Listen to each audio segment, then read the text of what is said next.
This is the Saturday evening edition of the Field of 68 After Dark. My name is Rob Dauster. Joining me tonight, college basketball expert and host of the Doug Gottlieb Show, Doug Gottlieb, as well as Stadium Insider, Jeff Goodman. We are presented by our partners over at Bet River Sportsbook. You can find us on YouTube. You can find us streaming on Twitter. You can find us on Sirius XM channel 84. That's the ESPNU station.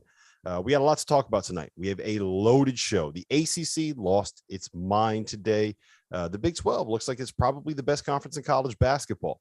We have a section on embattled coaches that are not doing too well in the industry. And, of course, we are going to be joined by Bruce Pearl, the head coach of the Auburn Tigers, here in a little bit. But the first thing we have to talk to before we get into any of that, number 2 Auburn took down number 12 Kentucky today in Auburn Arena, 80-71. Doug, I'm going to you first on this one, man. What do you make of these Tigers? Well, listen, I got a chance, guys, to see Auburn against Alabama in a win a week ago, and then in person. And then I saw Kentucky in a comeback win against Texas A&M this week. And I was impressed by both teams. I mean, like, look, TyTy Washington getting hurt. We don't really have a true answer for who's the better team because Kentucky was dominating the game a little bit. It was the first half. It's tale of two halves. You know, Auburn had some foul trouble. Things can settle down. But in the first half, Kentucky was the better team. TyTy Washington gets hurt. In the second half, Auburn was the far better team. If we talk about Auburn, obviously Jabari Smith, I think are we all in agreement that he's the presumptive number one pick? Number one. Yes. Mm-hmm. I'm there now. I wasn't, but I'm there now. I fought it for probably a good month. What changed? You know, I think that he can do everything. And part of it was I didn't know if his perimeter shot was one of those where sometimes you get off to a good start at the beginning of a season and you don't know. And then you see that, like, his form, the ball comes off his hand the same way. He makes it consistently, and he does everything else. He's just got to put on some weight and rebound at a higher level. But again, the kid does everything. I mean, the big thing for me, Jeff, was his defense. I didn't realize that he was going to guard the way that he's been guarding here the last couple of weeks. Yeah, he plays hard. He really guards. And as Bruce told us, Doug, he's got some junkyard dog in him too. Well, there's a lot to it. And I think seeing in person against Alabama, and I was sitting next to two of the most known general managers in the NBA. When you're doing radio and the radio as an analyst, it's an awesome gig because there's not a lot to it. Right. And so I'm actually having a conversation with these guys while the game is going on. And they were like, way to do your job. Way to do your job well. I did my job well. No one else would know. I'm just telling you guys. I mean, it's just. Are you writing notes? Are you writing notes as you're talking? Like what? Well, no. How are you doing this? No, during breaks. Okay. During breaks, I'm sitting next to one of them, and there's another one right next, and they're actually two guys I've known for a long time. And then, during the game, like we're just sitting there reacting. He had a move in the first half where he came down. Again, this is the Alabama game, and he crossed over. He goes to his left hand, and he makes kind of a runner in the lane, and everybody's like, "Wow!" And then the second half, he had like a Dirk fadeaway. But what was really impressive was he got to 6. And they run a lot of elbow ISOs for him. Elbow ISO is something that they really do a ton in the NBA for guys like Kevin Durant. And he like looked at Pearl and looked at everybody else and like held his hand up and they got him the ball and he went and got fouled. But it was like hey, you jerks, give me the ball. I got this. Now he got fouled and he missed both free throws, but it was more like if you've met him, he's a really bright kid, but he's not one of these like egomaniac, not at all, personality, precedes him coming in the room. It was impressive. The guy you're talking about that shot an unreal percentage for how good a shooter he is, that's the Derek Williams, right? Remember Derek Williams last year at Arizona, where like he shot like 60% from 3, and you're like, he's not that good a shooter, is he? Right? And the reality is he's not. This kid is now where his numbers are. If you look at the analytics, he takes a ton of mid-range shots, and he's not a great mid-range shooter. So today you saw a lot of catch and shoot, and then he can obviously get to the back. So I think the mid-range is the spot where you can improve the most, but I love him. I do. And I like this team a lot. And Walker Kessler is a dynamic rim protector. He's also fantastic on the roll lobs and playing in the dunker spot lobs. And then they got some junkyard dogs in their point guard position. So and KD Johnson, who's a junkyard dog. They got like 3 of them. I know. Wendell's a junkyard dog too, man. Those guys, they did roll up their sleeves and get after it. Now, look, I like Kentucky a lot. I mean, I really, really do. They changed dramatically without TyTy, but Oscar's a beast. You know, you got an elite shooter. You got a good little point guard. He's a little bit too much pass first. And obviously Auburn watched that A&M tape and trapping him late on ball screens. He still gets kind of lost on it. And we'll see Wheeler, how he plays in big games. Because let's be honest, Georgia, there weren't a lot of games that mattered, right? Games that matter are different. Every possession, every turnover matters. No cheering, Dauster. No cheering. But I'm keeping it together pretty well right now. Come on, I'm keeping it together pretty well. I do want to say this though. You mentioned Walker Kessler. To me, he is the guy that brings everything together for this group, right? You can get out and pressure defensively because you know you have that rim protector there that's going to erase anything that comes to the basket. You can't stay home on shooters because when you run ball screens offensively, because he's coming to the basket, you throw the ball up, he's going to catch everything and dunk everything right there. So he makes everything else on this team work. Now, he's not the most hyped guy. That's Jabari Smith. And he's not the guy that everybody loves. That's KD Johnson. And he's not the guy that has kind of like the best highlight, so to speak. That's Wendell Moore. He's the explosive dude. But I mean, Jeff, Walker Kessler is the keystone, right? He's the guy that makes everything work and interlock together. And the other part of it is like Oscar's not used to going up against a guy like Walker Kessler, right? I mean, he's not. He's used to being able to just overpower dudes. And Oscar was good today. He's really improved in terms of being able to score around the basket. I felt like at West Virginia, he was just kind of a junkyard dog type guy who really wasn't much skill. It was all athleticism and power. But again, Walker Kessler doesn't look like he'd be a big time shot blocker. But he is. Why doesn't really? I mean, it's Hunter Dickinson. Like you look at them both and you're like, big plotting white dude. Well, so this is what's changed in college basketball. You know, forever they've had the verticality rule, and now they actually call it as a verticality rule. Now you can actually, and he's great at it. Now I will tell you, and Bruce is going to join us, so I don't know if he'll say anything, but you know, look, there were some guys in the program, not coach. There's some guys in the program that were early in SEC play, like kind of a little soft to us, right? And then the Alabama game, he was in foul trouble and he was just kind of a mess. Today, he kind of took over. Today, he was really, really impressive. And I mean, look, if you're great defensively at the point and you're great defensively at the rim, that's a great start. Then you got length and you have Jabari, who I think impressed all of us with his defensive toughness and acumen today. And they have some dudes that get after it. That's championship caliber defense. So yeah, Walker he was great, man. And this is a crew that it's hard to imagine, like, for the Auburn thing just didn't hit for a while. And now they nearly won a national championship a couple years ago. And then last year they're out of the tournament. And now you're looking like they're my number one team in the country and should be a favorite to get to the Final Four. It's crazy. Yeah. Crazy to me that Bruce Pearl, when he took this thing over. Wow. Look at that. Look at that. 49ers with a win. Anyway, crazy to me that when Bruce took this over, you felt like, all right, maybe he could get him into a situation where they could make the tournament, like, I don't know, 3 out of every 4 years, get in, maybe make a Sweet 16. You know, it was a dormant program. I mean, let's face it, like, Jeff Lebo was terrible. Tony Barbee, you thought, could take it over, maybe get it going because he was a Cal disciple. At that point, we didn't know most of the Cal assistants haven't worked out. There it is. I was waiting for the Cal shots. What? I'm being real. No, I listen, I'm going to say it the way it is.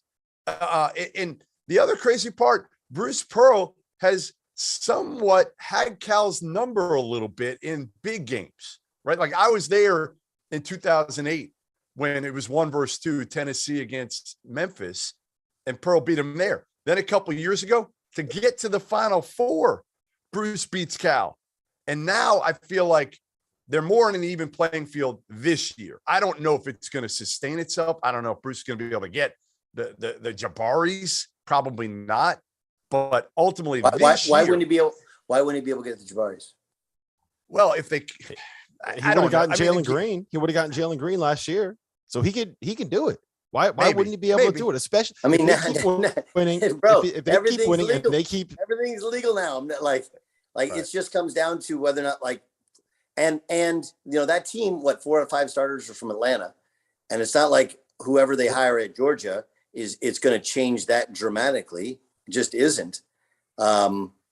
I mean, just don't know. Again, I don't know. I don't. He's got the number 1 pick, Doug. Like he's got the number 1 friggin' pick, 1, 2, or 3, whatever he goes. He's not gonna Goodman. He's not gonna have the number 1 pick every year. No, but he if he mixes that in a couple times with guys like Jared Harper and Bryce Brown and builds something that's sustainable, the years where he does get these number 1 picks and he does get these All-Americans and he does get these guys that are going to go high in the draft, those are the years when all of a sudden it goes from, okay, Auburn is this good top 25 program that some years is going to be top 10 to, okay, yes, they can be number 1 in the country. They can win a national title, right? They're always going to have that ceiling as long as he's here and he's able to get these guys. But listen, we've kept Bruce waiting long enough. That's the guy you all want to hear from. It's not us. So let's get to that interview with Bruce Pearl here right now.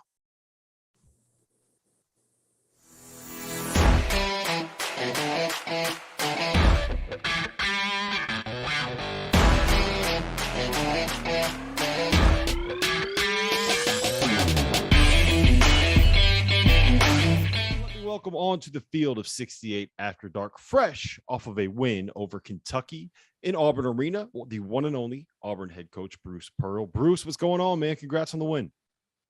Rob, it's great to be with you and your partners, 2 guys that I know really, really well. Jeff and I, we work together on XM radio. Neither one of us had done any radio. I just got fired, and I managed to work with Jeff and not get fired again, which is a good thing.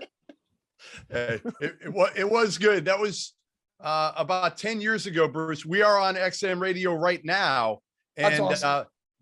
So I've kind of come full circle a little bit. You have taken this program to a completely different level than anybody thought was possible. I mean, come on. You should be number 1 when the new poll comes out on Monday morning. Whether you are or not, it probably doesn't matter. What was this win like? Because you had Kentucky come in. I was there a few years ago when you had Kentucky come in, and it was a hell of an atmosphere. This one looked even better and more important of a victory. Yeah, I mean, I think at the end of the day, both teams got great players. It's the sum of our parts. We just might have a couple more.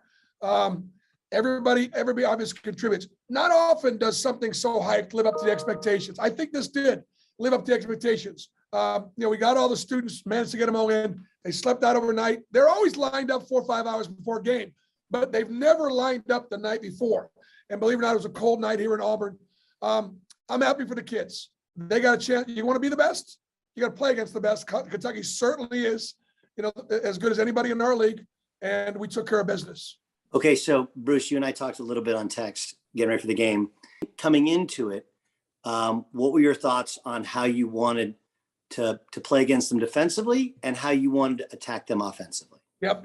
Doug, watching Texas A&M, we play like them without the zone pressure. So look, our drop back defense was okay. There's nothing wrong with our drop back defense. It was our offense in the first half was lousy, and we were turning the ball over, and they got 22 points off turnovers, and they got offensive rebounds off of that. Once we stopped turning the ball over, we were fine. They only turned us over 1 time in the second half, and we scored 51 points, and we shot, really well. Look, it's no right now. Kentucky's playing really fast. If you can keep off the boards and stop them in transition and kind of keep in front, you can beat them. Bruce, I wanted to ask you about Walker Kessler, because I don't think that he gets enough credit for bringing everything together. What is it about his presence and his development this year that has allowed him to take a step forward? Guys, he's the best player in college basketball in the air. Like, basketball players spend time in the air, and nobody ever talks about it. The ability to be vertical and block shots and hang, obviously 7-1. But a lot of dudes are not leaving the feet in traffic around the paint. They're just not. And they don't catch it and they don't finish it because they're afraid they're going to, what's going to happen when they come down. He's able to jump. He's willing to land. He's a tough kid. He's got great hands. When the opponent wants to stick on Jabari Smith. It doesn't take it's more of a geometry question. Put Jabari in a corner, send Walker to the rim, put a guard like Wendell Green that can get it to him. It's virtually unguardable. It is. And doesn't matter what you do. Bruce, you asked us before this started, what was noticeable, what we saw. Yeah, the biggest thing that see? What did you see? The biggest thing I saw, which I haven't seen before, is you were as talented as Kentucky, that there wasn't a big talent gap. And there has been every other time I've seen you play against them. How much of a difference is that? Huge, Jeff. And that's really true. You know, I don't need to outcoach anybody this year. I don't. Our guys are talented and we're deep. Now, that talent's got to buy in. They got to buy into being unselfish. And so if you look at our roster, a lot of guys played a lot of minutes.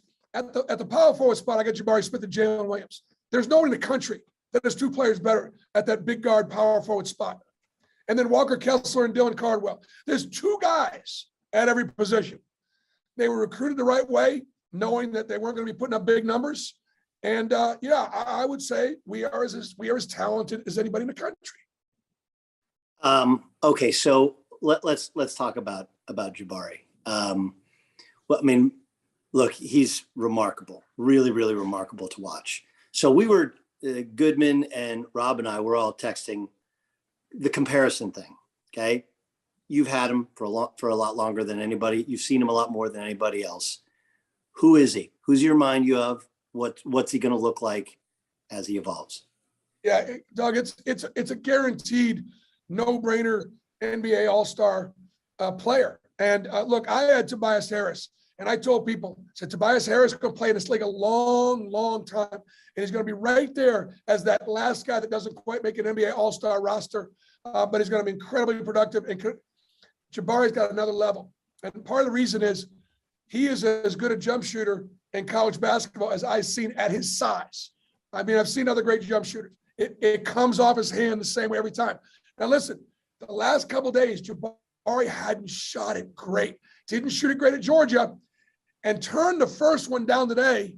I'm like, uh-oh, what's up? It's 7 defensive rebounds. He guarded his yard. He got to the foul line a little bit. Look, we won today. Jabari Smith didn't have his best game. And that's a really, really good thing. He's got toughness because his dad was a big, strong, physical / dirty player at LSU. And he wears that. Yeah. That's a bad man. Yeah. Jabari's got that DNA in him. He does. And look, he is unselfish. He is excited about his teammates getting credit as he is. So I need to ask you about Katie Johnson. My guy, Terrence Oglesby, says he runs on nightmare fuel. I've said repeatedly that he is the perfect player for you, Bruce, the perfect player to fit into the way that you want to play. I know we're not supposed to say talk about, but just talk about Katie Johnson. I mean, I love watching that kid play. Somebody asked me today, he said, Coach, what do you think Katie's thinking? I was like, are you serious? Are you asking me what I think he's thinking? I have no freaking clue what he's thinking. He giveth and he taketh away. But there's got to be trade-offs. I think if you love him, if you don't try to change the kids, don't change them. Wendell Green and Zeb Jasper are two completely different point guards. They play the same position. Let Wendell be Wendell. Let Zeb be Zeb. Mix them in. Don't try to change Katie Johnson. He's the Tasmanian devil out there, okay? He's a dangerous man. He's going to take some shots. You go, oh. Do you know what? Yes. He's going to make some shots too. And he's confident. And there are times he'll make a shot and he'll look over me and he'll kind of, I don't even know what he's saying, but it's probably, would you please get me the ball again? Coach, trust me. All right, Bruce, listen, before we let you go out, it's going to be like the old days. I'm going to let you take us out. Field of 68 after dark here on Sirius XM Radio, channel 84. All right. I want you to do it. Let's see if you remember what we taught you 10 years ago. Field of 68 after dark right here on XM Sirius Radio. We'll be right back after these messages.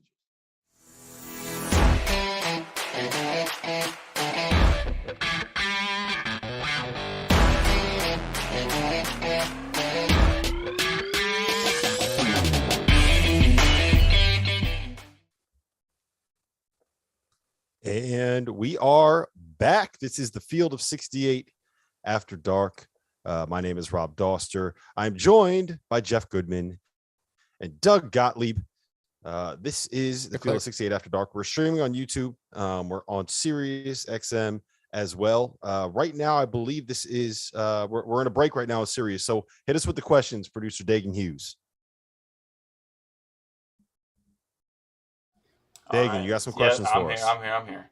Let's get to some questions, which we can get back to. Would Kentucky have won if TyTy didn't get injured? Oof. Doug, what do you think? I think it would have been a great game. They were playing better than Auburn.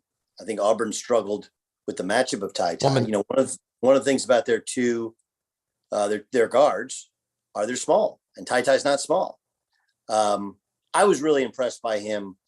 Was that Wednesday night at A&M where he only had 8, but he had 2 huge buckets, and he just has an elegance to him. He's not rattled. He's not 30 seconds. How to play. He's a dude. So yeah, I'm willing to concede they might have won that game. No question. It would have been hard. He's the last 20 minutes on the road at Auburn, a packed house, would have been different than the first 20. So I got one more question from the chat. It says, Goodman, do you 15. remember when you used to dress like a professional? Because I don't. Yeah, I wore a tie 10 on seconds. ESPN. Thank God I don't have to wear a damn tie again. And I told my wife you've I always was going been to a wear a slide. tie for a wedding. So I'm done with the tie. 3, Done. 2, 1. And we are back. It is the Field of 68 After Dark. This is Sirius XM, channel 84, the ESPNU station. You can find us on YouTube. Please, if you're watching there, hit that like button, hit that subscribe button on the channel. Come and jump in the chat. Ask us some questions. We're going to be answering questions every time we go to a commercial break. My name is Rob Dauster. I am joined by Doug Gottlieb and Jeff Goodman, and we need to talk a little bit about the Kentucky Wildcats. We were just discussing it a little bit off air, and I kind of want to go deeper into the conversation. Doug, I'm going to go to you first on this one. TyTy Washington rolled his ankle with about 8 minutes left in the first half. At the time, Kentucky was up, I believe it was 25-16. I also believe that Jabari Smith had 2 fouls at that moment. Yeah. He was in a little bit of foul trouble. So there was a lot of stuff happening in that first half. A lot of stuff happened in the second half. But what would that game have played out differently? Would Kentucky have been able to go in there and get that win at Auburn if he wasn't there? Would they have? I don't know. Anyone who says they know is lying. Would it have been different? Yeah. I mean, he's the go-to guy, for this team. And if you saw him Wednesday against A&M, when Wheeler was just all over the place as A&M was trapping him on ball screens, he took over and he was calm. He's got a great little floater game. He just got a way where, he had 8 points the other night, but 4 of them were huge.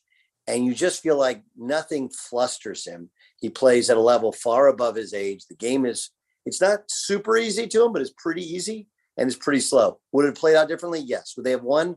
I don't know, but they would have had a much, much better shot. I really like this Kentucky team, and I do too. I like the dynamics to it. By the way, can I give you one little, since my show is also on Sirius XM, 217 and 203 is XM and Sirius, right? Here's the radio deal. Nobody ever taught Goodman this because he's an insider reporter and now a podcaster savant. And so are you. You're not supposed to say when we come back. Or we're back. Okay. Because the whole, right? That's why you hear like Greeny is the master of the tease, whatever. But you're always taught coming up next. So that you stick around. It's a one word thing. Greeny's really the greatest. He's the greatest. At what? At Greeny, the tease? At the tease. There's nobody better. No, you're not better. You're not better. I've listened to you. You're not better. Try me. Good. You're solid. Tell me what's coming up. After our next break, we're going to talk about Jim Boeheim and Chris Mack and Jobs and all that kind of stuff. So you're going to tease it. You got it. Okay. Just ask for it. You got it. What's our tease signal? It's you can go I'm going to go like this. I'm going to point. I'm going to say, Gottlieb, it's time for you to give the tease. But Jeff, I want to go to you. So I have a different take of where it changed though. The game changed. Like TyTy, they were actually okay without TyTy.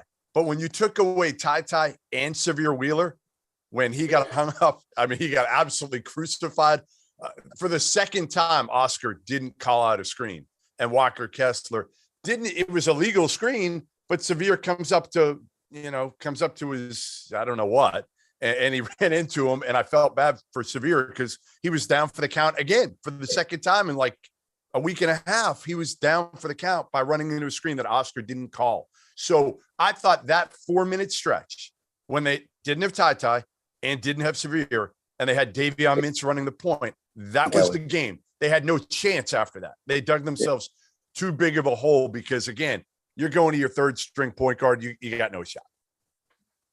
Yeah. I think if you look at Kentucky right now, I am still very much in on them being a top 8 to 10 team in college basketball. I'm still very much in on the idea that they can go and make a Final Four, maybe even win a national title. I think that they're good enough to do that. The depth is a little bit of an issue. They basically play 7 guys, but that doesn't really hurt you unless you have someone like Sheway get into foul trouble or your entire backcourt gets hurt. And now we're looking at a situation where the 2 close losses that Kentucky has in league play were on the road when their guards went down with injury. But I want to pivot. I want to head to the ACC. UNC lost to Wake Forest. They gave up 98 points to Wake Forest. The issues that North Carolina has defensively, Doug, they're not going away. Like, so no. Is it possible to fix this? You know, it's weird because Roy Williams' Carolina teams wouldn't guard anybody for the first couple of 3 months or so. And then all of a sudden, like March, like, okay, now we're getting in a defensive stance. And if I remember correctly, last year he won a national title, or maybe it was when Kendall Marshall went down. Didn't they got beat by like 34 by Florida State, and it was embarrassing. And then all of a sudden they got to mid-February and they started playing defense. So there is, and I know you have a coaching change. It's a different regime. They play a different style. There is some precedence for North Carolina not playing any defense until mid-February and maybe even late February and then figuring it out. But no, I don't think that this team has that. I don't think they have the lateral speed and quickness. I think that college basketball has changed a great deal. And I think those defensive issues are going to continue to present themselves. Again, I'm willing to admit you have a head coach who was there previously, and he knows if he follows the pattern of Roy Williams, where he doesn't grind them early so they don't tune him out, and then you get to February and they start to guard, but you're playing with fire. I mean, this is 2 embarrassing losses. And I don't want to take away from Wake, okay, because it's a good story. Yeah. But it's the way, if you watch the game, you're like, oh my God, guard anybody, right? Guard anybody. I think the biggest issue, Jeff, is that there's no fight, right? They kind of get punched in the mouth and they fold. And it doesn't seem, I had one scout tell me back when we watched them. I think they lost by 20 to Tennessee at Mohegan Sun. One scout said he hates watching these guys because it's just a bunch of selfish dudes that are out there playing. So I think that it's not just the issue that they're not great defensively. They don't care about being great defensively. They don't have that fight. Yeah, it's weird too about the selfish dudes, because you have, in terms of selflessness, teams, we always say teams mirror their head coach. Not in this case, right? Like, you have one of the most incredibly kind, selfless men I've ever met in Hubert Davis. Ever. That's what everybody says. I don't know him that well, but everybody says that. There's like a Mount Rushmore of good dudes, right? Like LaFonso Ellis is on it, Hubert Davis is on it, Clark Kellogg's on it. You go by, you're like, he's just a better person than me. Like, if me and him are at Heaven's Gates, St. Peter's like, nah, come on, that one gets in, right? Yeah. But his team does not reflect it. And like, look, everybody says, like, you don't like to be MF'd or whatever. But maybe that's what's needed, because I'm with you, Rob. And I'm sorry to interrupt the question to you, Jeff. But yeah, they do not mirror that of Hubert Davis. And they do not have, there's nobody who goes like, hey, let's go. There's no even Danny Green on this team. So my theory on that is, if you don't have the players that are going to do that on their own, you better have a staff that is able to do that. And I thought the staff he put together was not a Carolina staff. Like, you need to put together a really good staff that has some experience and like winning, like Jeff Lebo again, like, there's no other head. I'm going to kill Jeff Lebo twice on this podcast.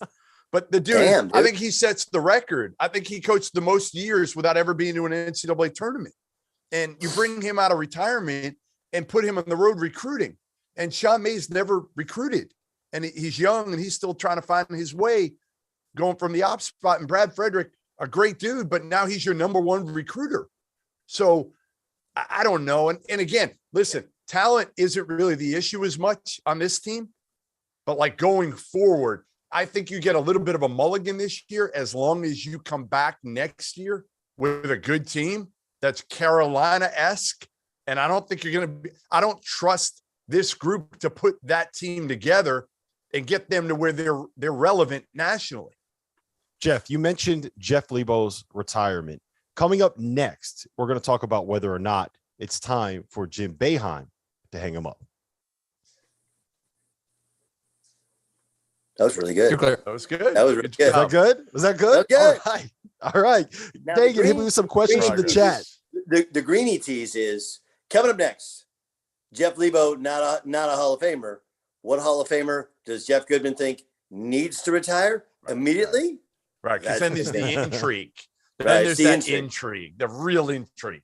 You know, He was. Who's he talking about? He was better. Right. He was better when. So Scott Shapiro is my boss at ESPN. He was his producer, and they used to write him before every show. And he was much better when Scott was there. I was better when I had. Are we live right now? On the chat? Yeah, we're live in the chat. right, Goodman, quick we question. just Edgar Walker just his question is, well, it's not really a question, it's a statement. He has a bachelor party in New Orleans, Final Four weekend. He wants to know if you're coming to hang out. I'm in, Edgar. Absolutely. I'm in yeah, Jello we're all in. shots. We're all in. We Jello weren't all shots. invited. There you go. We weren't all invited. You were invited. Good. Well, I'm bringing you, Doug. I'm your plus Dauster. one. Dauster, it 30 depends on seconds. this next tease. I'm not sure. All right, there we go. I'll see if I can figure it out then. Do you got any questions, Dagan? Do we have anything good? Quick one for you guys. Do you think Penny Hardaway gets fired this year?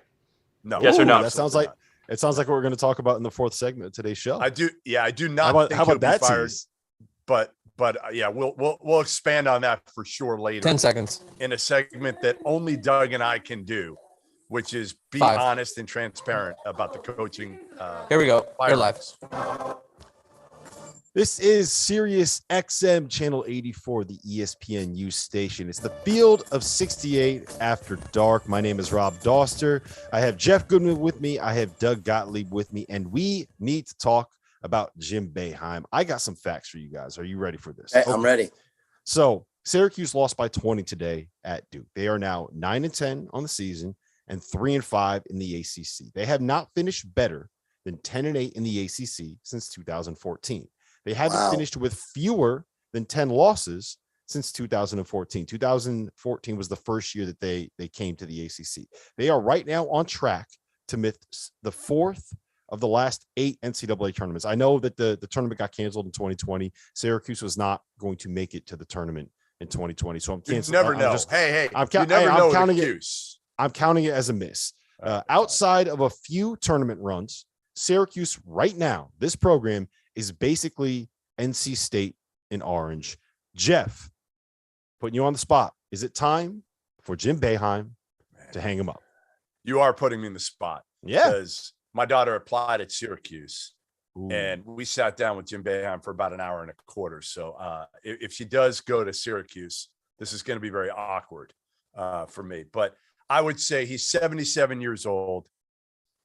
I think if you look at it, you say to yourself, it's probably not going to get much better at this point. And I always worry because I saw it happen with Lute Olson, the health part of it too. Go out while you are healthy. Go out while you can enjoy some time with your wife, Julie, and go travel and do what it. Now, again, Jim loves coaching. He does. He loves it. And I asked him about it when I was with him preseason. And he said to me, he said, listen, I'm not the one running up and down the court. And he is in sound mind. Listen, if you talk to Jim Boeheim, he doesn't sound or act any different than he did 15 years ago. But you look at it, they've been over that stretch that you mentioned, Rob. Their league record is 65-58. Okay. They've made some tournaments. They've made some Sweet 16s. They made a Final Four in that stretch. But I think it is time, because I think you're at a point, you're not recruiting at a high enough level and you're not winning at a high enough level. Now, I don't know who gets it next and if they can elevate it back to what it was. Syracuse is not an easy place to recruit to. So I don't know if whether you're going to get Red Autry or Jerry McNamara. I assume it's going to be a choice between one of those two, whether they're able to get it there. But I think, yes, you've coached your sons now. The time is probably now. And honestly, for me, it's for Jim Boeheim. Like, go out the right way. So you think he's going to leave with his son still having eligibility? I mean, we're talking reality. No, so his son, Jimmy, is going to petition for one more year. He might get it. He'll probably get it. You never right, because the NCAA. That crazy. Wait, you trust the NCAA? Yes, because right now everybody, like the NCAAs, they back, like it was like the NIL stuff. They're like, we just fine, whatever, do whatever. Like they've just completely waved the white flag on everything. Yep. You know, but are they going to be better when Buddy leaves? No, look, they're bad because they're bad. The same reason they're bad on defense is the same reason they're decent on offense, right? And it's really hard to recruit when you have a coach's son, let alone two coaches' sons, because everybody recruits against daddy ball. Like, hey, man, doesn't matter. He's going to play his kids. And those two can't guard anybody, right? They can't play in a zone. And we know they don't play man-to-man. They just not great length. And they're also not, and you're like, well, they're not putting the dudes around them that they used to put around some of their best players. So, and I don't necessarily, most people would point to the staff, but having a brother that was on a staff that had three coaches' sons, it's impossible because everybody knows like who's going to take the shots, who's going to get, you don't even have to give preferential treatment. And by the way, one of your sons is their best player. So it's like, it's just the way it is. Should he retire? Should have retired a long time ago when they went to the Final Four, right? It's like my coach, rest in peace, Coach Sutton. He should have retired when he went to the Final Four in 2004, right? That's the time. But this thing is addictive, and it's not the money. And Jim, he's got plenty of money. It's they want to win. They're competitive dudes, and they don't have other things. They love it. They do like it. It's what they know. He does have other things, but it's like it's all he knows. It's all he's done, and part of it is they always feel like if they retire that you feel like you're dead, right? Like they get old, right? Yeah, you do. You get you guys get old. Now Roy looks better having been away from it. Now he's kind of tour around, but you don't tour around the country unless you do miss it. Like he misses being in that locker room, no question. Should he? Yes, of course. Will he? Of course not. And what he should do is he's like, look, when my sons are done, I'm done. But the idea that anyone's going to tell Jim Boeheim when he walks away, the reality is, and he would tell you in his own special way, he's kept that university, that athletic department afloat while football's been a disaster. And he's right, right? He's right. So I don't know, man, you give your entire life to a university. If you suck your last couple of years, so be it. The question that's where I'm at with it too, though. So that's where I'm at with it too. He's done enough for that program, for that school, for that basketball team, to be able to say, I'm going to go until I'm done. And of course and he's also like, I want to play my sons. Go ahead, go do it. You've earned that right over the course of the last, 50 years now that he's been there. So look, it sucks. And I know that the Syracuse fans are kind of fired up about it now, but if what he wants to do is go out and coach his sons and just take a shot at it, why not? And you know what this team's probably going to end up doing? They're probably going to reel off 5 straight in the ACC tournament. Yeah. Get like a 13 seed in the tournament and make it to a Sweet 16. And Syracuse fans are going to be all excited because they were awesome. I don't think that's just what they do. It won't happen. Well, isn't it amazing on how a league, when it was put together, it was, oh my God, this is murderer's row, right? Murderer's row. And now Carolina, nothing, right? Louisville, oh my God, what's going on there? Yep. Syracuse, like you're talking, and I think Duke obviously has a very good succession plan in place, but let's be honest. I don't know how much you know, John. I know him a little bit. It feels like it should work, but it's just different when you don't have the old man on the sidelines. It's a different level of respect from the officials. The players react differently. It's just that 18 inches over is different. But this league on paper, if you would have told any of us 10 years ago, here's the league, 15 years ago, here's the league, you've been like, how does anybody win that league with less than, how does Virginia will never get up off the mat ever, And by the way, Virginia's awful. Virginia's not good. No, they lost it at NC State. They're not. Nobody's good in the league other than Duke. Nobody. Like nobody's. It could legitimately. You could make a case that it should be a one bid league. I know they're going to get 3, 4. They're going to get 4 probably minimum, but are they going to be 4 that are like seeded 10th, 11th, and 12th? They could be. Yeah, I think you're probably only going to have one winning a game. I think it's almost certain that you're going to have just one making it out of the first weekend. I do want to pivot really quick, though, because you mentioned Louisville. There's something that we have to talk about there. I think our producer, Dagan Hughes, has the audio lined up for something that came out of the press conference. Malik Williams, kind of the senior leader on that roster, was asked a question about the coaching staff, and I think you guys, it's interesting. I think we should listen to this. Sometimes we just don't bring it. Do you think the players are still responding to this coaching staff, or are they tuning them out?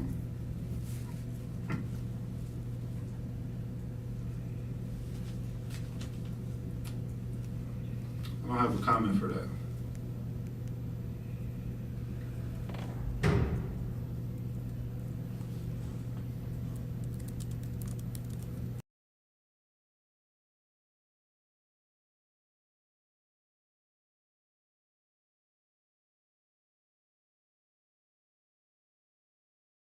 They are 5-4 in the ACC. They've lost 4 of their last 5. They just got drubbed at home by Notre Dame. I understand that Chris Mack's in a tough spot. He's got a new team with a bunch of new pieces and a bunch of transfers, and he missed the first 6 games, and he wasn't there for them to all kind of in bed together.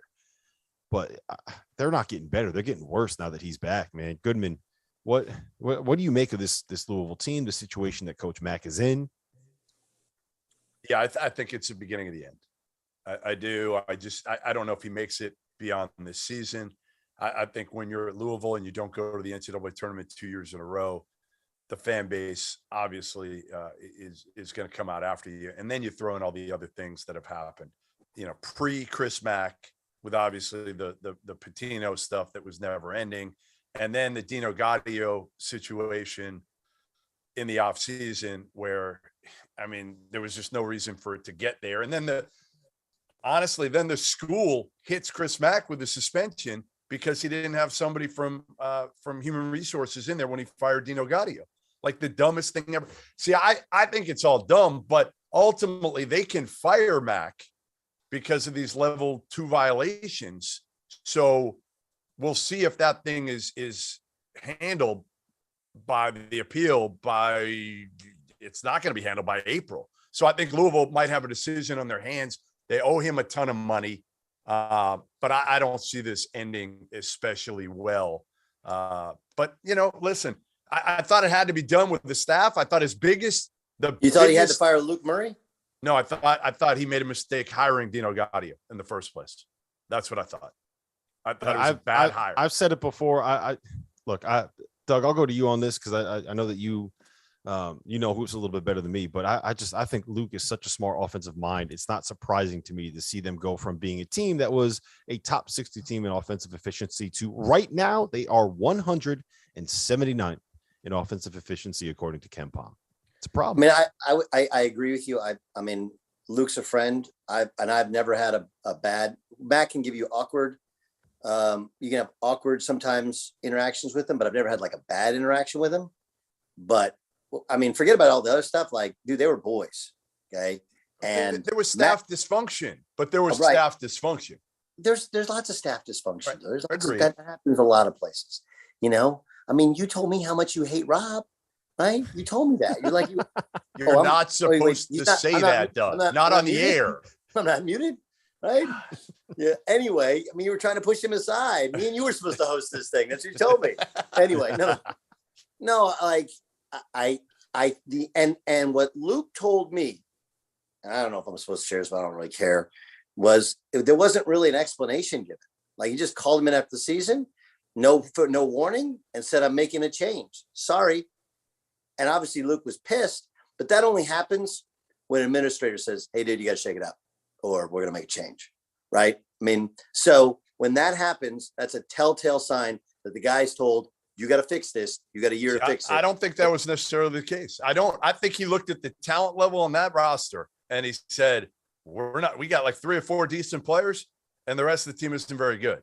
So I got to do something here. Again, staff dysfunction plus not enough talent. I think I believe he's very likely getting fired. And here's why. Okay. Not just that. And Cal says this to everybody, right? He always said like, hey, Patino said this to me. Like the second Kentucky fans walked into the Center, Kentucky was getting a new arena, right? Because it's just so competitive between them. And Kentucky sucked last year. And this year they're going to got a chance to play for national championship. Louisville sucked last year, right? And they sucked this year. And to have 2 years, second, when Kentucky figured it out and fixed it in a year and they couldn't, and you have just as many people who would do the name, maybe not as many, but close, who would do the name, image, and likeness. Like you can go out and get players. They didn't do a good enough job. And again, this is the other part is like, if it was Murderers Row and Roy Williams has got it going in Carolina, Virginia's got it going, and Pitt's got it going, and the league stinks. No, you're right. You stink. Listen, you're 100% right on that. Like there's no excuse. You're Louisville. There's no excuse for not being in the mix for the number 2 spot right now in the ACC. If you're Louisville, they have a horrible point guard situation.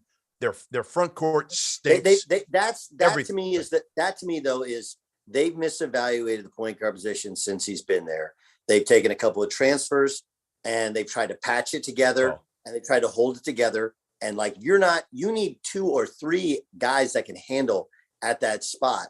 And they just haven't been able to do it.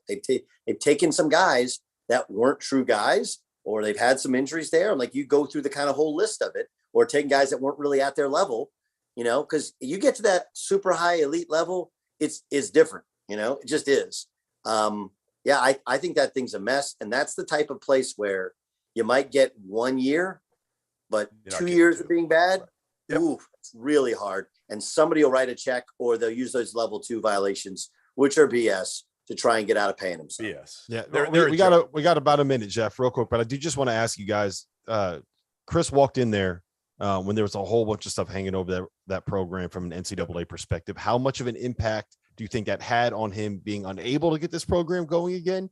And should that be factored in when we're talking about whether or not he needs to be axed? Yeah, no, it affected him from getting top 25 players, right? I mean, I think he was still able to get, and he did it early. If you remember, Luke killed it. Yeah, Luke really helped him on a class right away. So everybody thought they were going to be able to do that every year, and they weren't able to. And I don't know if it was kind of luck. Obviously, David Johnson would have went whether any of the 3 of us were the coach at Louisville. He was going to Louisville no matter who the coach was. So I think there was some luck in that first class involved, but then you saw it start to affect overall. And again, Dino Gaudio got a bunch of the players that were on that team. And guys, we're getting caught up in the weeds. You got a different athletic director than the one that hired you, right? That you never want that. You don't want a new arena. You want a new AD. You don't want a new president. They got new AD and new president. That is not good news for Chris Mack. Yep. Louisville is not the only program that has been dealing with something similar. Next, coming up, I'm going to tell you about one other program and another head coach, a little bit more famous than Chris Mack, that is dealing with some of these same issues. You're clear. Okay. I try to mix it up. You did. The next step, you got to tag it though. You got to tag it with. That's coming up next on whatever the name of the Sirius XM. Yeah, Sirius XM. You don't have to give the channel. He's saying the name. Yeah, he's saying the name. Field of 68 after Field of 68 on Sirius XM. Yeah, I need to push it. You're right. I need to push it. You know what I love? I love that the people on YouTube right now and the people on Twitter on the stream are getting this behind the scenes look of how radio stuff happens. Of how crappy, how Dauster's. No, I know I'm not. Listen, I've never done this before. I want to learn. Like, if you don't tell, I want to learn. It's like if you have a booger on your face and then you walk in and you're like, hey, how come you didn't tell me I had a booger on my face? Well, I didn't. Like, no. A friend tells a friend, You got a booger in your face. You got a bug hanging right there. You go, hey guys, VU Fanatic just told me that I'm the one professional on the show. So look, that's all I got. That's all I gotta say. Yeah, that's all I gotta say. Rob, I don't understand. I don't think you understand how much I now 30 respect seconds. that more. Like to take a kind of dickhead feedback and go like, hey, here's just a thought, and then to try and do it live, like that's hard. Let's do it. Let's make it happen. Nobody does that. You know what people want? They don't want feedback. They want everybody to go like, "You're awesome." Right. Jeff, you're awesome. They don't. It's like everything. It's like coming off the court, right? It's like every kid coming off the court. What do they want to hear? 10 seconds. I'm awesome. What they want to hear is more shots. Give them what they want to hear is, hey, get a quick drink. Here we go. Go live. It is the Field of 68 After Dark. We are on YouTube. We are on Twitter. We are on Sirius XM Channel 84. That's the ESPNU station. My name is Rob Dauster. I'm joined tonight by Jeff Goodman and Doug Gottlieb. We got about 7 more minutes on the radio here. We're going to have the After Dark Afters. We'll spend about 15 minutes with the YouTube chat. So make sure you head over to YouTube. Make sure you get those questions in. Our producer, Dagan Hughes, is going to be giving them to us. So whatever funny questions you have, please let us know. We will answer it. We have some of the Brown stuff. So we are going to be answering questions. I do want to talk about Penny Hardaway because on Thursday night, he lit into the media, right? They fell to 9-8 with a loss at home to SMU. They did not have DeAndre Williams. They did not have Landers Nolly. He cussed out some people. He got mad. And on Friday, he jumped on an Instagram live and he apologized.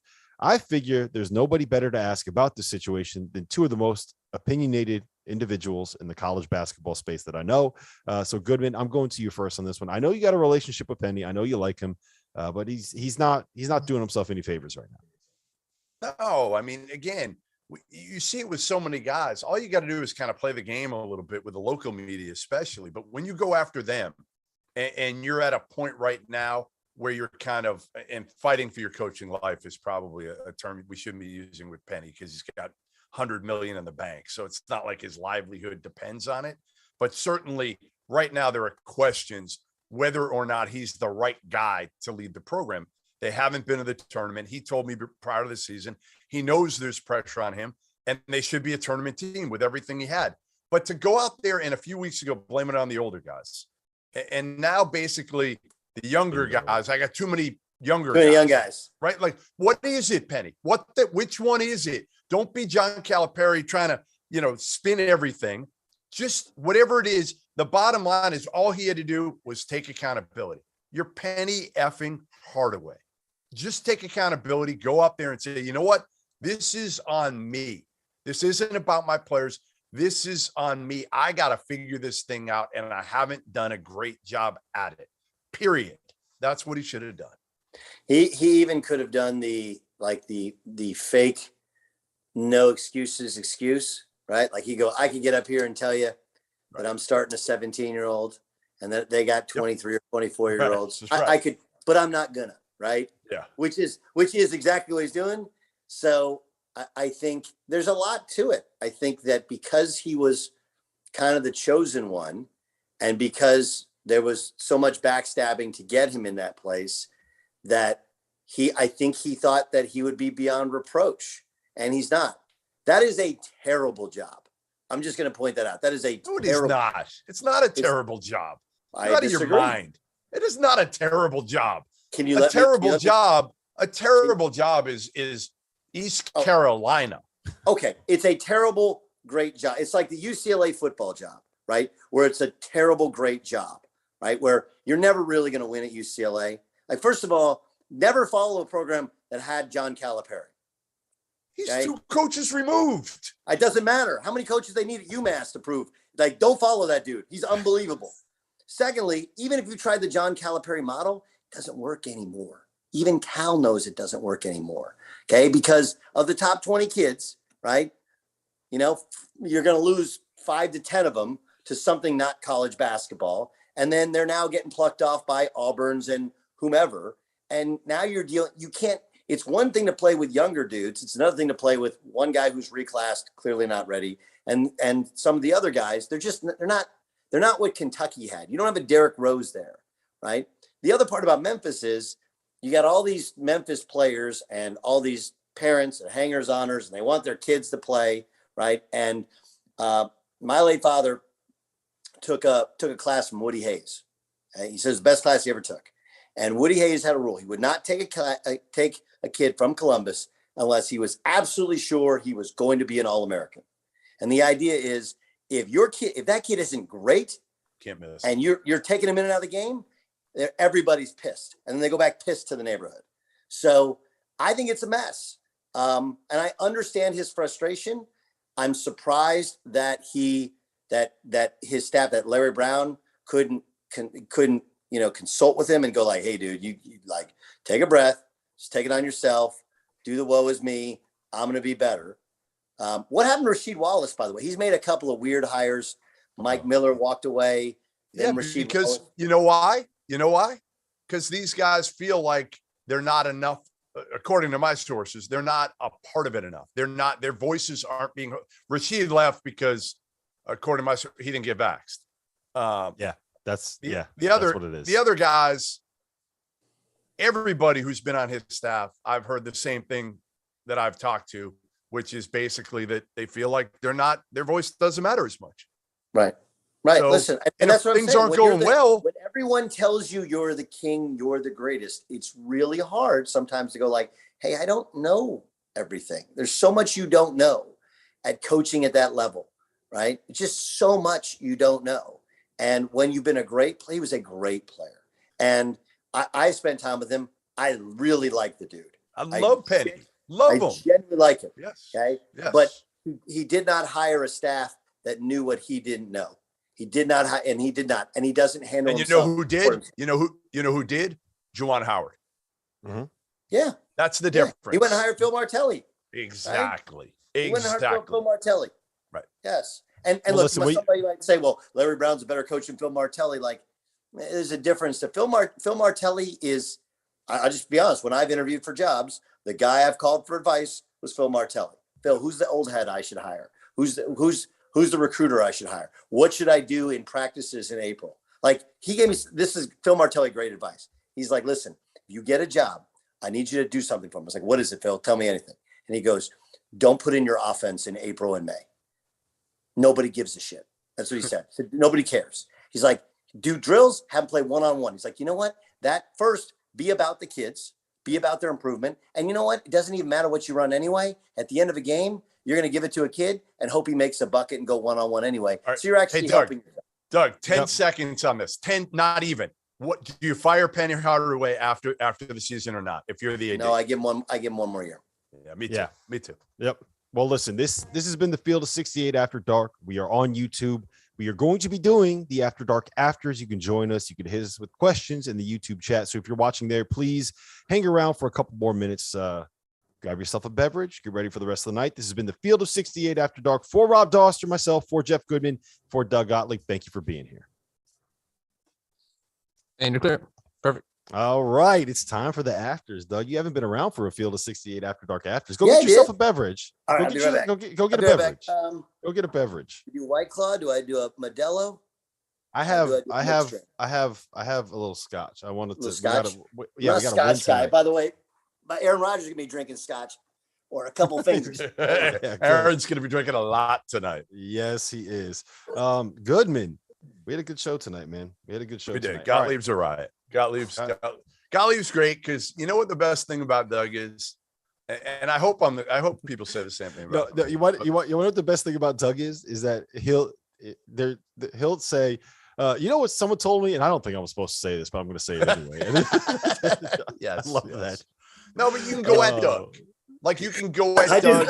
I do. I really thought I burned from my sources occasionally. So.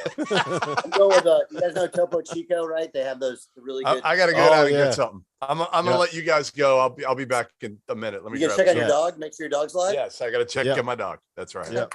Hey, do a mouth to mouth. Okay, she so doesn't. Rob, She doesn't. I have a question for you. A question for you.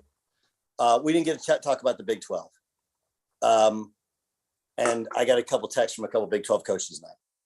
Like that league's amazing. It's ridiculous. It's ridiculous how good it is. Well, I don't know if it's. I think it's really good. Oklahoma's kind of disappointing, aren't they? Like I'm a little surprised, and obviously you have to kind of remake your team. But the difference in that league and the other leagues are there's no like you can't play bad, you just can't. There's no layup. There's no free game. That's the difference. Is there may I don't know about Baylor at the top end. I think they're really impressive, but they're showing some flaws there. Obviously, Kansas has some flaws. So I don't know if they have a national champion or even a Final Four team. But I mean, it's like Oklahoma State today. I mean, very easily could have come back and won that game. They're not great offensively, but defensively, they're nasty. Look at what Kansas State's done. TCU might have the best guard in the league, right? They should have beat Oklahoma State the other night. Look how well they played today at Iowa State. Iowa State obviously has been impressive, and TJ, he's really doing a good job with that program. But that league it's the only true round robin of the big leagues, and it's the only of the big leagues that there's no off games. There's no games which you can go like, all right, we're good. Everybody's going to get their stats tonight. And the other part of it is that's going to raise the floor for everybody's computer numbers. Right now, I have the stats written down. Right now, every single team in that conference is top 60 in KenPom. The worst, I'm doing air quotes here. The worst team is Kansas State, who was up by 16 at the half. Oh, there's the pub. Was up by 16 on the half at the half on Kansas tonight. Everyone is top 16 in KenPom. Kansas, who's the best team in the league, is the only one that's outside the top 30 in defensive efficiency. They are absolutely loaded. All right, we got Goodman back. Dagan, you got some questions for us? Producer Dagan Hughes is going to be joining us here. You got some questions? I do have some questions for you guys. Pro Wrestling Guru wants to know your thoughts on Tennessee beating LSU by 15 today. Doug, why don't you take that? Well, I mean, Tennessee at home is nasty. Look what they did to jump on Arizona, right? There's the other league that I actually think the top half is better than the Big 12. So I want to make sure our wording is correct. Like, I think if you go through Kentucky and Auburn, and then you go to the kind of secondary teams and Arkansas, I think Alabama, I mean, they beat Missouri after losing to Missouri. They're kind of a weird team, right? But like the difference is the bottom of that league is not as good as the bottom of the Big 12. But top's better though. The top of the SEC, the top. I think it's the best top of a league that we have. Yes. I think you might be able to make the argument, maybe the Pac-12, depending on how you feel about UCLA and Oregon at this point. But I mean, I think Oregon's one team. I mean, that's really the discussion, which is which of these teams are going to get credit for figuring it out. Like the computer numbers are not going to be able to understand Oregon, totally new team, and it takes Dana a while to kind of figure it out. And that's Oregon's going to be the 7th seed in the Elite Eight. Watch, that's what's going to happen. I thought last year. I mean, look what they did last year to Iowa. Right now, obviously different roster, but like every year it seems like about this time Dana's like, you know what, I kind of figured it out, and they just start walloping dudes. And in that league, you really can't, because the bottom of that league is trash. Oh, so bad. Bottom. How about from 5 down? Yeah. So can I tell you who I think the most overrated team in college basketball is? LSU. I am not buying them. Agree. They're great defensively. They cannot score in the half court. They rely on forcing turnovers and making you play in transition or playing in transition, getting the pick 6 buckets, and you're not going to get pick 6 buckets against teams that are really good offensively that have good guards. Because if you have good guards, you don't make mistakes. And LSU relies on making you make mistakes. I don't buy them. Okay with that. Goodman, we were talking about coaches and potentially being fired. Yeah. What's Georgetown going to do? I mean, again, the same thing with Penny. Like, what do you do with Patrick Ewing? Like, hey, you bring him in. I have a list of guys. You want to roll through the list of guys? Yeah, we'll start with Ewing. Let's start with Ewing. I mean, to me, again, you bring him in, and until Patrick Ewing tells you, you know what? Yeah, this isn't working. I'm out. I'm out. You're not going to be able to tell him that if you're the athletic director. You're not. So what do you do? Especially because he went to a tournament last year. So in some people's minds, they think that he's done a decent job.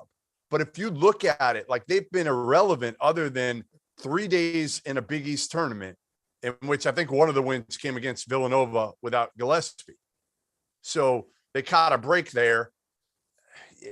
Like, to me, it's not working. I would move on. But if I was going to fire him, I would have Rob Dauster fire him instead of myself. Yeah, if you're firing Patrick Ewing at Georgetown, you got to be ready to burn some bridges there, and it becomes kind of like a new program. Dagan has a question about coaching. Dagan, you got something for us? Another question? Yes, I do. From the chat. David Bentley wants to know, what's the biggest job to come open this offseason? Louisville. Is Louisville a bigger job than Maryland? Yes, Louisville's a bigger job than Maryland. Yes. Is it a better job than Maryland? Well, yes and no. I mean, if you want to You're change, they're on Sean par. Miller. They're on par. Sean, They're on hold on, par. you're Sean Miller. Which one do you take? I'm throwing out a name. I was talking about a different job. Sean Miller. You're Sean Miller. Maryland, who we almost went to before. Right. I was going to say. Which one? I mean, to me, again, like if you're any one of us and you have a choice of Louisville or Maryland and the NCAA stuff is behind you at Louisville, you take Louisville. But how do you know if the NCAA stuff is going to be behind you? Well, I just don't think it's going to be. I would probably take. I think both those jobs are on par, and it all is going to depend on the person that you are going out and getting, right? Like I think if you to throw Bruce Pearl back out there, I don't know if I'm Louisville, if I'm going after Bruce Pearl. If I'm Bruce Pearl, I'm jumping at that Maryland job. I think that it would be such a home run hire there. But he won't. Here's why he won't. He won't because they won't pay him enough to match whatever Auburn will pay him. And Bruce, at 60 whatever years old, is saying, I got one more contract left. If Auburn pays me $6 million a year for 5 more years, I'm not leaving money on the table in my last go around here. You don't think Plank would try and get some guys and bring him? The one thing that has held Maryland back is people talk about the Under Armour schools being a tough sell. Now, Bruce has already been there. He's already done that. He's doing that now, right? So, but I mean, in terms of the other part of it would be able to get you have all of the programs in the DC area, and how often do those kids end up going to Maryland? Like, when was the last time they got a kid from DeMatha? They don't get DeMatha kids. And I think that if you're going to have someone that can rebuild some of the bridges that have been burned, I think Bruce is the guy that could. He's just such a personality. And here's the other thing, Doug, and I actually want to hear your opinion on this. I think if you put Bruce Pearl and that style of play in a league like the Big Ten, where there is always some plotting 7-footer on every single team in that conference, I think he completely remakes the way that conference is played. I don't know how they guard. The reason why Big Ten can't win in March because they have all these big guys that can't guard anyone, but teams that play modern basketball. I think that he completely revamps the way that the Big Ten is played. I agree.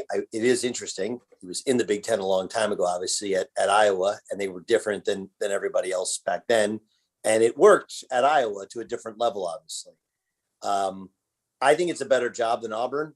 And I have friends that are big Auburn people, and maybe the Auburn lifestyle is better. And the Auburn arena is like the perfect size. They've done a lot of really good things. And there is a movement of so many athletes to the South. It's just, and the SEC is all in on basketball. But I would also point out that, like, look, I don't think Bruce is the cheater that he is, that fans of other programs will purport him. Okay. I agree too. Okay. So if we start there, on the other hand, Bruce is going to do whatever it takes to get it done within the rules. And now there kind of are no rules. Right? And hey, real quick, Goodman, sit back. Your head's getting cut off. You're not checking your text from producer Dagan Hughes is going to yell at you and get mad at you. Sorry. Go ahead, Doug. I'm sorry to cut you off. And the one thing about the Big Ten is there's a couple schools that are exceptions to this, but generally it's like the gentleman's coaching league where we're morally superior to everybody else. And Bruce would come in and be like, man, F that. I'm gonna do what I do. Right. So I agree with you. I think he shakes it up in a major way. I kind of think the ACC feels super stale. And I think the Big Ten, the SEC, because of the football money, is the spot to be. So I think Maryland's a better job, and I think Maryland's a very, very interesting job that's open. So those are two. What else comes open? God, I mean, we've had so many we had Indiana and Carolina sort of come open, and Duke change ass, and Texas, right? And Bill Self isn't going anywhere. So I'm with you. I think that those are the two biggest. And maybe West Coast if Washington pops, that has the perception of a better job than it probably actually is. Yeah. All right, Dagan, you got any more questions for us? Anything good? Yes, I do. Sean Feely, who is your Cinderella prediction this year in the tourney? Oh, Goodman, you go first on that one. I mean, that's so hard to say without knowing kind of who's playing who. I mean, yeah, just give me a mid-major that you like that can be dangerous in March. I mean, I like UAB. I like UAB because of how AK plays, and I think he's got enough talent, and I watched him today against Louisiana Tech. They beat La Tech down in Ruston. That's a good win. They're probably the best team in Conference USA this year. And I think he's just more suited for that job than like Ole Miss it's a hard friggin' job. It's like, one of the worst jobs especially when he had it, because when he had it, they went into a new arena at the end when he was already they had already made the decision he was going to be fired by the time he got that new arena and all the facilities. But it was probably the worst job in the league prior to that. I'm supposed to give a mid-major. I mean, like, look, anyone that's kind of like outside of the top 25 that you think can make a run. Is Colorado State still in the top 25? No, I have them at 24, but they're probably out in the AP. Yeah, they're not ranked. I mean, he's been playing too many guys. I think he'll trim his bench, and I don't think they'll shoot at the level they were shooting before they had a 24-day gameless COVID shutdown. But fellas, they're pretty good, man. They're David Roddy is a hard cat to cover, and he'll play the 4, the 5. Their guards are really, Stevens really awesome. Yeah. Awesome. They're fun. They got this kid Chandler Jacobs who scored 2,000 points at Dallas Baptist, and he's like their 6th man, and he'd come in and get buckets. Like Colorado State's a team that they're going to lose some games to Mountain West. Mountain West hasn't done well in terms of their computer numbers, but they'll get in the tournament and they'll beat somebody. They're a hard team to guard. Yeah. They beat up on Mississippi State. Yeah, hey, that's mine. San Francisco's mine. Great. They have great guards. They shoot a ton of threes. Who? San San Francisco. Francisco. Yeah, they have really good guards. They shoot a ton of threes. Their bigs aren't bad either. Their bigs Patrick aren't bad. Tape, Duke transfer. Patrick Tape. Not a lot of people know that. Well, there's 2 Duke transfers that like no one knew. Like, what's the kid at A&M that was great the other night? Henry Coleman. Yeah, Henry Coleman. You're like, you were at Duke, really? Yeah, I know. It's true. He never played. They're good. They're good players. They just totally different level. Mark Williams ruined everybody. God, I like Mark Williams. It's their backcourt, man. Jamari Bouye and Khalil Shabazz they're so good. They have the kid from Columbia too. The Italian kid from Columbia is really good. He just can do all the other little stuff. And then they have Stefanini. Is that the kid who's got like the body of Dauster? Yes. Right. Yes. Yes. He got a bad body. Right. Bad body. And then they have honestly, that's the kid Zane Meeks from Nevada is their 4. Like, he's good. Like, they're pretty usually at that level. The guards are good. The bigs aren't. And their center is a transfer from San Diego. And then I love him. Yeah. I really like him. Yeah. Yeah. So one coach that played them, and that has played a whole bunch of top 25 teams this year, told me that the best team that they played this season was San Francisco.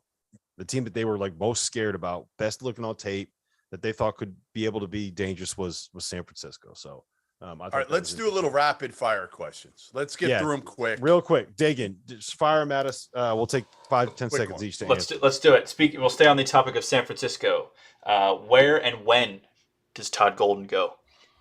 I mean, the reasonable pick would be Auburn if Bruce leaves, right? I mean, Bruce might want to give it to Steven, his son, but Todd Golden's done such a good job. I would think that would be a spot if Bobby Hurley leaves. And it's Arizona also State, if he leaves Auburn, that's the other and job. And Auburn wants him to stay.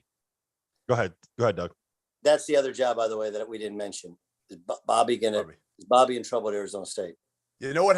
Here's what I have. Ready? I got it. I got the whole thing for St. John's, Arizona State. So Frank Haith going to get fired at Tulsa.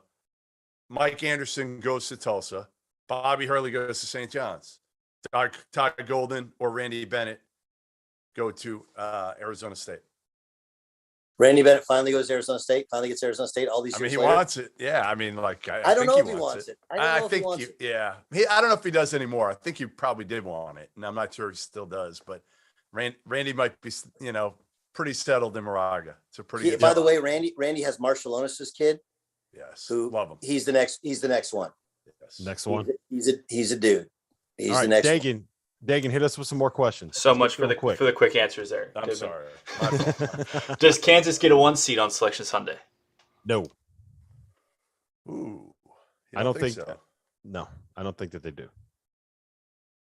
Yeah, I don't know. Am I the- mean, am I the there'll only be one? like a 1 or a 2 or a high 2. So, I could see either. Right now, it's them or But like Gonzaga's Arizona.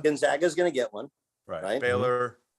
Auburn's going to get one. Arizona's going to get one. Auburn's going to get one, and I would guess Arizona's going to get one, right? Baylor. And Yep. then it's Baylor or Kansas for the final one. Mm-hmm. Yes, but what's more likely to happen is, right, that both of them get like 2s, right? Yes. I would say. I think because both of them are going to end up with about 4 or 5 losses in Big 12 play. I just Maybe. don't think that they're going to have a strong enough profile. I think that you're more likely to see Duke make a run through ACC play and end up Yes. having a good Duke be the record. 4th one. That's the one we're forgetting. Yeah, maybe someone else from the SEC, like Kentucky, if they can find a way to turn this thing around. So I think that right now Kansas is probably in that group that is fighting for the 4th number 1 seed. So I would just bet against it. Dagan, give us another one. Can Iona make it to the second round? Yeah, they get in the tournament. Are you going to bet against Rick Pitino? Depends who they're playing. I mean, maybe they played They Alabama last year. They almost took down Alabama. Right. I mean, yes, I think they have a shot as long as Rick Pitino's just running through the Mack again. Yeah. I still say Rick Pitino's, if he's not the best coach in college basketball, he's, right there in the top 3. Yep. The question is can they, not will they? Can they? Absolutely. Sure. No doubt in my mind. Dagan, give us another. Is Ochai Agbaji of Kansas the National Player of the Year? He's in the mix. There's I like think 9 today I guys might in the have him. mix. I go back and forth every day, right? It was Johnny Davis last week, but that's the way it should be right now because honestly, there's so little disparity between all these guys. It's almost like who has a good week. And Ochai's been awesome. I mean, he was great today, and he was great the other day, even though he struggled. He didn't score till about 5 minutes left, and then he had like 10. He had 2 threes, a couple other buckets. He scored all the points down the stretch to rescue him from a loss. So I would say any defense. So I like Ochai. Yep. I put him up there. Doug? No, he's not National Player of the Year, but he's a hell of a player. I mean, I like Braun actually more as a pro, to be honest. But I those guys are. I mean, look, the issue with them is like, how do you use Remy Martin? Right, coming here. Can you play Remy Martin in a big game? And you have a big guy who, I mean, I think people are disappointed in Dave McCormick's play. I just think Dave McCormick was playing so far above his level because they had nothing. They had no other options at times last year. So I think sometimes I honestly believe this. I think what's happened to David McCormick is a snapshot of what happens to Kansas often in the tournament. I think Bill is so good, and they get the benefit of they've always gotten calls at home and whatever, that they perform well above their actual level of their talent. And then you get into the NCAA tournament, and that ultimately gets exposed because they're not just out-talenting teams. Right. Now, The one year where that was different was when they had Embiid, but Embiid didn't play in the tournament, right? So that's my feeling about Wiggs did. Wiggs did. He had 6 points. Wiggins did, but Stanford. Wiggins 6 is never points good when against he's Stanford. I understand, but he's never the best. When he's the best player, you're not going to win. When he's the 3rd or 4th best player, you got yourself a hell of a team. That's why it works in Golden State. Yep. All right, Dagan, give us one more before we get to 3 cheers. One more. How many bids does the A-10 get in the NCAA tournament? 1. Is this a trick 1. question? Do they have to get 1? Can it be 0? I mean, what are we doing here? Really? Give us another one. Give me a real Right. question. We can't end on that question, Dagan. That's All a right, terrible, terrible question. Fair enough. Everyone's current Final Four. I'll go first on this one because somebody asked me this today. I can't even So I'm remember. sticking with 3 picks I had in the preseason: Duke, Gonzaga, and Kentucky. And I am going to pull out UCLA and throw Auburn in there. So those are my 4 teams that I think are best built for March. Douglas? I'm going to go Baylor, Auburn, Gonzaga, and Duke. Is that who you had too? Baylor. No, I did not have Baylor. I had Kentucky. Okay. What am I going to go? Definitely Gonzaga winning it all. Baylor for sure. I still like UCLA. Yeah, I kind of do. I mean, I don't love them, but Kentucky and They feel the same about you, brother. I'm not going with Duke. Thank you. I'm not going with Duke, but I don't know who I'll go Illinois. How's that? Wow. Illinois. So, Interesting. Baylor, Carbelo's gonna be good. Carbelow for 4 straight games to get him to the Final Four. Yeah, because he was awesome the other night. He was, and then he was he terrible. was awesome the other night. Yeah. You know. I know. Yeah. All right, 3 cheers. 3 cheers, and we can get out of here. Goodman, I'm going to you first on this one. It's just basically a toast to the night, Doug. Yeah. We're cheersing to someone to close the night. So my cheer tonight is to Kansas coach Bill Self, who lost his father at 82 years old yesterday, and they came back. They were down 16 at half against the rival Kansas State in Manhattan, which no matter how good or bad K-State is, that game is a war. It is a war, and Kansas State had it, and Kansas ended up coming back, and Ochai made it a great baseline drive to give them the win. But again, Bill Self, our condolences for losing your father at 82 years old, and cheers. Cheers to Papa Self. Yeah, great girls high school coach in the state of Oklahoma. By the way, what is it? Kansas State, I think, has only beaten them, 4 times ever in Bramlage since they opened that building. It's the craziest thing you've ever heard, right? Where Kansas State, who has been a good program at home, very good at home, very good at home. They've I think it's 4. I'll update it before we go. I'm gonna go cheers to Rob, because we were doing a live show. Hold on. Jesus. Hold on. You're going to kiss his ass? Yeah, I'm ready. No, you don't kiss anybody's ass. I'm not kissing his ass. We're doing a live show. He's wearing a Niners jersey. He's hosting the show. The Niners beat the Packers in Green Bay in the craziest freaking fashion ever. It was.